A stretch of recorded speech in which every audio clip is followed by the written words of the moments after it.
what's more important to me at this point in my life? And I finally decided it's being right here where I'm sitting right now talking to you. I want to. That's the most important thing, is be here with my wife and and walk out there and water a tomato plant and just kind of have some calm, because that there's about 25 years worth of like noise and stuff I can't remember. How are you? Hey Tom, good to see you, buddy. Nice to see you. I can't believe you're going to Newfoundland and Labrador. Like I know when I was growing up, it was impossible to get. Like, Air Supply went there and Meatloaf went there, and it was the biggest deal. It's very exciting, and everyone's very excited that you're going. Well, man, I was excited when I got the phone call about it. I mean, at this point in my career, I'm about almost 25 years into having songs on the radio and touring, and it's not that often that I get, a call to go somewhere I've never exactly heard of. And it's funny, you and I were talking a minute ago, that it's not even where I thought it was. That you had to like correct me again. It's like, wow, we're really getting out there.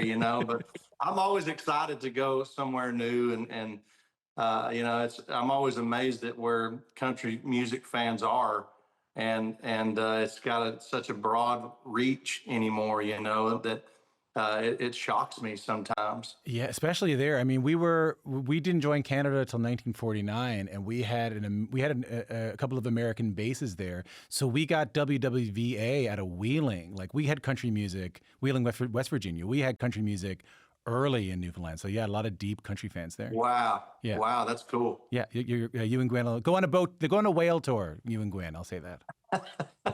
Go on. I'll see if I can talk her into that. Congratulations on the record. I really love it, and I really love thinking about you as someone who's looking for great songs, someone who's working with the songwriting community in Nashville to find great songs.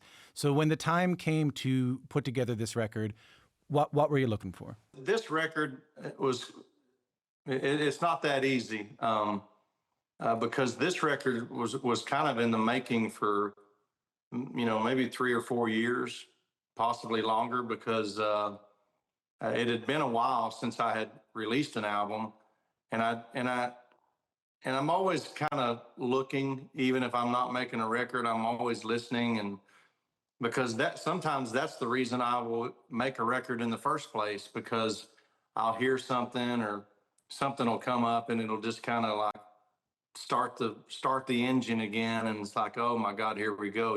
You're always keeping your eye out for songs. I'm sure people are always sending songs to you. I'm sure at this level, I mean, you're getting pitched songs a lot, and songs are coming to you, and you might just go in and make one. You might just go in and put something down, not knowing what you're going to do with it.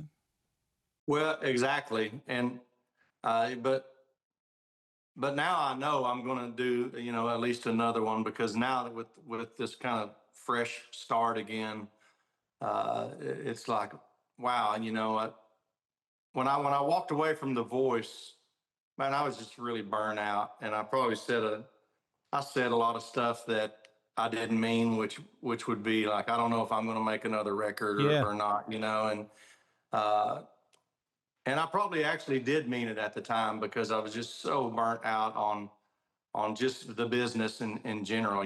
We were doing 2 seasons of that show a year, and then whatever touring I could fit in between that. And if I did release an album, everything that comes with that, commitments, if you're going to do it right, And so after all those years, 12 years, I think, of doing that, I was just burnt out, and I was content with, hanging out here at the ranch and not doing much, getting fatter, whatever I felt like doing, and it wasn't until I got a phone call from my manager last summer or last spring, I guess. And he said, hey, Post Malone's making a country album. And I did know that he was doing that, because I had talked to Post at the Super Bowl, which was a different story. He said, but Post is making a country album and he wants you to sing the song with him. I'm like, oh my God, really? That's what? Me, like, I'm one of the old guys. What's he thinking, And they sent me the song, and I loved the song. The song was the kind of song that I would have recorded anyway if someone would have sent my way. I just thought it was a great record, and so we went in and cut it, and I got to tell you, I just had a blast with that whole process, making the video with him and doing some performances with him. I mean, the guy is, I don't know if you've had a chance to meet him or interview him, but he's just the happiest person on the planet. And he's just so in love with music and being around him. I mean, a guy in his 20s that, he's not even probably yet at the height of his career. Who knows where it's going from here, but he's just having so much fun with it. And I could see myself in him when I was his age, and it just reminded me how Yeah. lucky I am and how stupid I am for not getting right back into this again. And it just kind of lit a fire under me. And I called Scott Hendricks and I said, man, I want to make a record. I think I need a new start. And so I went in and got out of, we changed record companies and just kind of got a whole new fresh start with from the on the business end of things, and it's one of the clean slate there, and man, it's just been great. I mean, I was just so excited about the record. Texas came out, and I was hoping that we could follow up on with some momentum from that song with Post, Pour Me a Drink, and the song ended up being a big record for us, Yeah. and I'm just so happy. I really am. I drive around here on my ranch on cloud nine. I'm excited to go do these shows. This show in your hometown is it's going to be so exciting for me because it kind of you fell in love with my job again. Yeah, sometimes it takes someone being young and excited about the thing you're doing to remind you that the thing you're doing is cool. Let me play that song, Texas. We got a little bit of that. She's probably in Texas, Amarillo, all I know, George Strait, yeah, that's where all them exes go. If she ain't with me out here in Tennessee, then I don't know where she's headed. If I'm guessing, I reckon she's probably in Texas. Blake Shelton and Texas, the lead single from his new album For Recreational Use Only, that also becomes a big, gigantic record. How were you when that first got pitched to you, when you first started making that? Like, I've heard sort of like that you were in love with the song and then you were taking it to everybody and playing it for them. But I also heard that you were it would push your boundaries a little bit. Like, talk to me a little bit about that. Well, I wasn't excited and playing it for everybody until we recorded it. I just didn't think it would work for me the first time I heard it. I just thought, this is more of, there's a whole new generation of country artists who are out now, and their sound is so different than anything I feel like I'm capable of doing, And so there's been times where I've thought, man, I could never perform a song like that with maybe more of a hip hop flair to it or whatever, because I'm just not good at it, no matter how much I may love it, doesn't mean I can pull it off, and so when I first heard Texas, it hit me that way, like, oh man, that's going to be great for somebody, but I don't know how I could fit myself into that, and of course, just Scott Hendricks has always been, it's why Scott has just been my guy for years, because he'll always find a way to, no, just think about it this way, and we'll record it this way, and try to help me wrap my head around how it can work for me, and so finally he got me over the hump of being afraid of it, and he's like, at the end of the day, he's like, hey, we'll go in and record it. If you don't like it, we'll throw it in the damn trash, and so we did, and next thing you know, some of those things that you hear on that record, like that steel guitar, wasn't even on the demo, So next thing you know, it starts turning into more of things that I have done, maybe with a song like Sangria that I had out years ago, or something like that, where all of a sudden it's like, oh my God, it is in my lane now, And that's when I got really excited about it. And that's the song that I actually took when I was looking for a new home, for a record label. That's the song I took the very first meeting I had over at Broken Bow Records, or Wheelhouse is the label that I'm on. But when I played it for them, that's the one where they all went, that's got to be your first. If you're coming over here, we're putting that song Yeah. out first, you Yeah, know, they were and saying, which was, thank you. yeah, Thanks for bringing yeah. this one over, man. It was Yeah, just yeah. exactly what I wanted to hear, you know, and so. It's funny to hear you talk about being like, sort of being, you mentioned a couple of times, like being the older guy, you know, and especially you're right, there's like a different sound in country music right now. It's been fun to get to know your whole story in country music from the beginning, getting ready for this interview. So like I mentioned, you're from Oklahoma, you're in Oklahoma right now. You were singing a lot when you were a kid. I found this fact really interesting, that you were like desperate to sing, you wanted to perform, so your mom would put you on stage in beauty pageants, and you would sing at these beauty pageants. Why, and what would you sing? Can't you tell by looking at me that I'm pageant material, Tom? Uh, you know, I had two signature songs back then. I think I was probably 7 years old. And I was probably in Ada, Oklahoma, the only boy in the entire pageant, you know. My two songs were Old Time Rock and Roll Ooh. and Cat Scratch Fever by Ted Nugent, which, by the way, I had no clue, and neither did my mom, apparently, what that song was even about. I'm trying to imagine a Or else 7-year-old singing Cat a Scratch. 7-year-old singing this song, you know. I think we literally thought it was about somebody's house cat scratching them and making them sick or something. But those were my two signature songs back then, but I was so embarrassed and humiliated by being in those pageants, which to me felt like I was in 50 of them, but I think looking back, I was in like 4 or 6 or something. I told her, I said, Mom, I don't want to sing anymore because it's just embarrassing and my friends are going to find out. And Hold on, I guess I was thinking you were like a sideshow, but you were like a contestant? I was a contestant in some of them. My mom actually started like putting on pageants, and I was a sideshow in some of those, you know, which made it a little bit easier to pill to swallow that I'm not actually in the pageant. I'm just entertaining. But I quit after that because it was just embarrassing, and it wasn't until I was probably 13, I guess, 12 or 13 that I started wanting to perform again. And my mom found there's little like Opry type hometown shows around Ada, Oklahoma. There was a couple of them, and she would go beg them to let me be on, and it kind of started again. And that's when I was like finally getting to do, back then, Kentucky Headhunters and Travis Tritt and Paul Overstreet and Mark Colley, these artists that I loved, and I was getting to do some country music, and by then in my mind, there was no stopping me. This is what I was going to do. So I want to talk about the bridge from there to Nashville, and I want to do it by playing a song for you, and maybe you can tell us why you think I'm playing it for you. Can you play it there, Shirley? Well, if your baby leaves you got a tale to tell.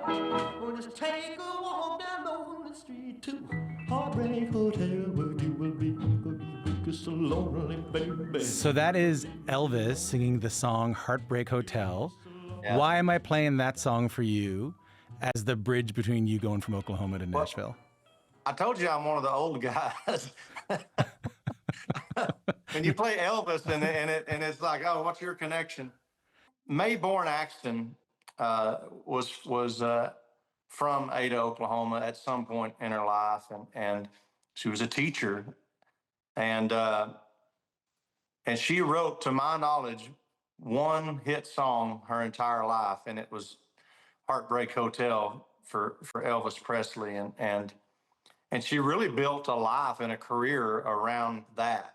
I guess if there's one song you're going to write, it would be that one, right? Because you got movies, merchandise, it's Elvis, And anyway, at one point, they brought her back to Ada, Oklahoma to honor her with some award they were going to give her, and I got to meet her. I was part of the entertainment for that award that night, and by then I think I was 16, maybe I was 17, 16 probably. And I got to meet her, and she heard me sing, and she's probably just being sweet or whatever, but she's like, you got to move to Nashville. At this point, I bet May was probably close to 80 years old. And man, hearing somebody who was somebody tell me I needed to move to Nashville. I mean, that's all it took. 2 weeks after I graduated high school, I was still 17 years old. I moved to Nashville, and I had her phone number, and I called her and I said, May, I'm in Nashville now, and I'm the guy that you met in Ada, and you said I should move here. And I said, what should I do now? She goes, well, you're going to need a job, and I need somebody to paint my house. Hilarious. And so my first 2 weeks in Nashville, she hired me to come over, and I didn't know anything about painting either. I mean, I probably did more damage than anything, but I painted a lot of her outdoor kitchen, and I remember she had a lot of lattice and things like that around her house that I had to repaint white. And when I was there is when I met Hoyt Axton, which is her son. Hoyt Axton, the actor and songwriter, artist, everything he was. And within a day or two, he and I had become, in my mind, buddies. And one day he invited me. He was sleeping on his tour bus out in our driveway. And one day he invited me up on his bus, and he was just telling me stories and, just, messing with me. I was just a kid, and he said, listen to this song. And he started tapping on the table there in his bus, and he sang me Old Red. And so I was not yet 18 years old, and I had already heard at that point what would go on to be one of my signature songs, and maybe arguably the most important song I've ever recorded. And I didn't even know it. I was just a kid sitting there just in awe of Hoyt and him singing me this song that was blowing my mind. It's a beautiful thing that she took a chance on you there, man, and that she brings you in, and that she like you said, who knows whether she meant it, but she was like, come to Nashville, and you were like, well, I'm here for doing this. And then so the movie version of the story is that it all clicks there, but it doesn't. Reading about your story, I find you get a pub deal, you start writing, you become a demo singer, and I find that job really interesting because talking to my friends who write in Nashville, that job's going away, with auto-tune and AI. You were singing other people's songs so that they could record them. If they wanted, I don't know, name a country singer. If they wanted Travis Tritt, if they wanted, Brooks and Dunn to record a song, you would sing it. Does that suck? Does that suck, man? Knowing that you're singing a song that could become a hit for someone else? Not really, because I needed the money so bad. I didn't care, I got paid, back then, I got paid $40 a song to go in and sing someone's. So what would happen was you'd have someone like, whoever, songwriter, Even Stevens or somebody who was a great songwriter, but maybe not, consider themselves the best singer in the world, and they didn't want their voice on their demo. They wanted it to be, somebody they felt like could carry a tune, So I would get the call, and it got to a point where I was making more money singing demos for people, because once you're kind of in that lane, and so, next thing you know, somebody tells someone else about me, and next thing you know, you're just the guy. Yeah. And you get the call, and so at one point I was making more money singing demos than I was with my writing deal, my publishing deal. I was getting $600 or $700 a month, it just in the mailbox, which was, and I would forget that the money was even coming. I would just book them and go sing them and forget about them, and then I would be like, oh my God, I got $70. That's beer money for this weekend, Did you do any demos that became hits and you're like, oh man, I sang that one? Yeah, I did a couple. I don't know, there was one called Bobby Ann Mason that I did that Rick Trevino had a hit on, and the biggest one, which it wasn't even meant to be a demo. My first producer was a guy named Bobby Braddock, so he produced my first 3 albums. And he's really the guy that got me my record deal, everything, and he wrote a song for me because I would always come into the studio singing back then, I would make up these stupid rap songs about, taking a dump or just, roadkill on the side of anything stupid to gross people out. And so one day he went and wrote a rap song for me. And I thought the song was incredible. And by then I had gotten a record deal on Giant Records. And so we were just constantly in the studio experimenting and messing around. And so I recorded the song and we took it into the label. And the label was kind of nervous about it. And they said, well, I'll tell you what, we want to do like some, when they do like that, so test, like some concentrated testing with people, like audience small room testing groups kind of. of Yeah, people. Something like focus group. Yeah. focus group. That's it. Yeah. And so they found out that, the people hated the song. Oh. They thought it was horrible. And they didn't even want me to put it on my album. Well, so Bobby took the song and he said, do you mind if I play Blake's version, because y'all paid for it, around town and use it for a demo and see if I can get the song recorded? And they said, yeah, whatever, And so the very first person he took it to was Toby Keith. And the song was like a 5-week #1 called I Want to Talk About Me.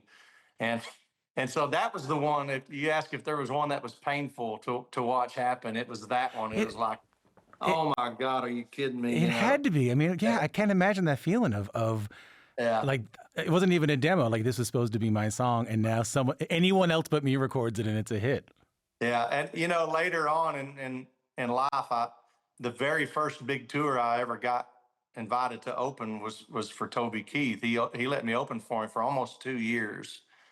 And he would get on, and he knew the story. He knew that I had the song, and he would get on stage every night, and I couldn't wait because it was just funny to me. But he would go, what did y'all think about, Blake Shelton, earlier? And, there'd be a polite applause or whatever. And he'd go, well, enough about Blake. I want to talk about me. And that's when he would kick into the song, just to rub it in my face every night.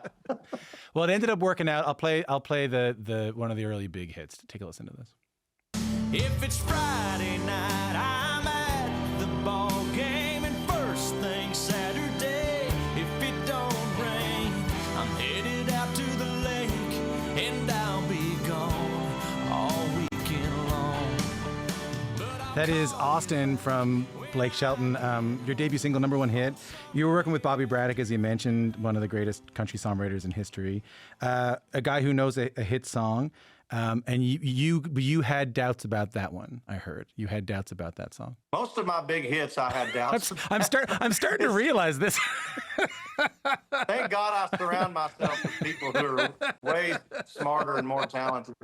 I had serious doubts about that one because I just thought, I didn't know how engaged people would be in the song. It had been, and I think you would agree with this, story songs are kind of, especially now, it seems to be a thing of the past, and yeah. And at the time they were pretty much faded out at that point, back in 2001, I think that was, 2001. Yeah, songs, I should say, for people who don't like Bobby Braddock, these songs, like He Stopped Loving Her Today, that's a song from top to bottom. Like Old Shep, that's a song from top to bottom. Old Red is a song from top to bottom, Exactly. But that was such a big thing in country music, and I mean, going way back to probably the origins of it, especially in the 70s, and then it starts to become kind of uncool and people aren't doing it. Right. Yeah. And ironically enough, my first 3 big hits were all story songs, which I kind of cut out a little lane for myself there, I guess, because between, it was Austin, and then Old Red was the next song that was actually did something, and then I had a song called The Baby, which was a story song, which was a big record for us back then. But anyway, I just thought, I'm not sure that people are going to stay engaged enough to even understand what this song's about or care. Every chorus is different. It's like it's hard to find the hook in there. These were all things going through my mind about it. As much as I loved the song, I wasn't sure. And back then I was so new that I really didn't get a say-so in the first place. I mean, the label would ask, well, what do you think? But then they would do whatever they thought. And by the way, thank God, I'm not an artist complaining about what the label did at all, because they did the right thing. Because whatever I could have hoped for or wished for my first single, I could have never dreamed my first single would do what that song did. I went from a guy who, couldn't figure out how he's going to pay his rent to, I had the number one song in country music, and it was a number, and it stayed number one for weeks, like depending on what chart you're looking at, like 5 weeks, and all of a sudden I was just thrust from, this mullet nobody guy to that, and uh, and actually, it is probably because that song was so different and unique, and no one was doing story songs, and it was something you could really sink your teeth into and your imagination into when you heard it. It was like a little miniature movie, and so then I was like, all right, now that's when it was like, all right, we got to put out Old Red at some point, because now we kind of got this little lane. It's the case I'm trying to build here is that a lot of people took a chance on you on the way up, whether it's your mom putting you in beauty pageants, but getting you gigs, Mae Axton, Hoyt Axton's, mom, like, come on, move to Nashville, I'll get you a job. Hoyt Axton talking to you, giving you advice, helping you out, Of course. Bobby Braddock, like, these legends giving, this unknown guy a chance. The reason I find that interesting is because of what ended up happening with The Voice. So, like, you end up having a bunch of number ones and a bunch of hits. You're winning all these awards. You're a member of the Opry. You end up becoming a judge on what ends up being the biggest TV singing competition in America. And what I found when I was looking back on it, and I'm not here to do any disrespect to anybody, but up until then, it was a pretty cutthroat genre of TV.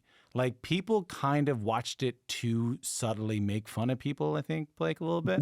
Yeah. You know what I mean? Like, it was kind of like, for as much as we believed in, Carrie Underwood, I think a lot of people watched American Idol so that they could laugh at the people who weren't going to, make it. And that kind of became bigger.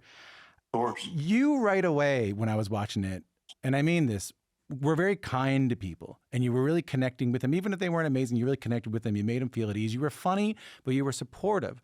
And I was trying to figure out where that might come from. And I wondered if that came from all the people who kind of took a chance on you. I mean, of course it did. I always felt like, everything that I had learned along the way, which had been, a lot when I took that job, not near as much as I've learned now, 12 years or 15 years later after that even, but at that point, it's such a unique thing that I do that I figured everything that I've learned along the way, the nuts and bolts parts of this, I'd probably just take to the grave with me, because who else could use that information? Not very many people even know what a tour manager is, and or why you need a production manager and things, just things about the industry. And so when I got that job, it was like, oh my God, I can pass a lot of this stuff on to people now, you know what I mean? And it's fun to talk about it. It's like, I can never talk to my buddies about, radio promotion guys, or, why this key sucks for me. And, like, now I'll have all these kids coming along where I can go, no, listen to me. I have been exactly where you are right now. And I can tell you what I did wrong, or I can tell you what I did right, or how I got lucky, and I just really, really loved the job and the opportunity, because nowhere else that I can think of, there's no other job like that where you actually working with people who want to do what you do, and there's a purpose to it, and a point to it, and they can either listen or not, and those are the ones that I really created a relationship with over the years. There were more artists probably that didn't want to hear, that already, had it figured out, and they knew, you know what I mean? And that's fine too. But, it's, I never was that smart, and I was lucky enough to have people, to help me along the way. And I was open-minded enough to, even as stubborn as I was as a young guy in my 20s, to listen to people that I respected, at least take it in and think about it, and And those were the ones that you saw on The Voice that went the distance, you know.